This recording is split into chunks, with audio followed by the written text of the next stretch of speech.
কদিন ধরে একটি খবর সোশ্যাল মিডিয়ায় ট্রেন্ডিং। রোহিত শর্মা নাকি মুম্বাই ইন্ডিয়ান্স ছাড়ছেন। তারা এই সিদ্ধান্ত নিয়ে আমি তার সাথে একমত। এই বয়সে এসে প্লেয়ারটা একটু সম্মান প্রত্যাশা করেন।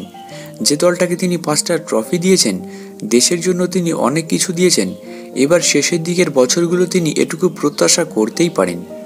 অনেকেই মন্তব্য করছেন যে অমুক টিমে আসতে পারে বা তমুক টিমে আসতে পারে বা তমুক দলের ট্রেড হতে পারে ইত্যাদি ইত্যাদি।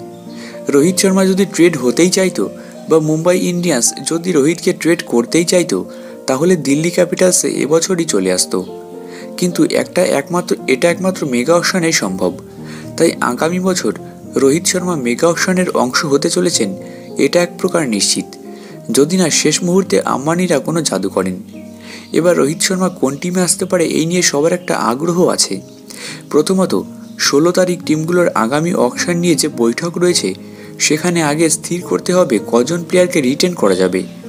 শোনা যাচ্ছে 3টি টিম নাকি 8 জন করে প্লেয়ারকে রিটেন করতে চেয়েছে, তবে অনেক টিমই এটা মেনে নেবে না। সেক্ষেত্রে কলকাতা নাইট রাইডার্স কেকেআরে রোহিত শর্মার আশা কিন্তু চাপ আছে, কারণ রোহিতের মতো সফল ক্যাপ্টেনকে যে কোনো টিম ক্যাপ্টেন হিসাবেই চাইবে।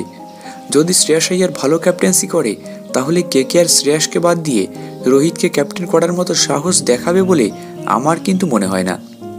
বা যে সমস্ত টিমে বিদেশি ক্যাপ্টেন বা টেম্পোরারি ক্যাপ্টেন করা হয়েছে, শুধুমাত্র সেই সমস্ত টিম রোহিতকে তাদের ক্যাপ্টেন হিসাবেই চাইবে। রোহিতের পাশাপাশি বুমরা এবং সূর্যকুমার যাদবকে নিয়েও গুজব চলছে।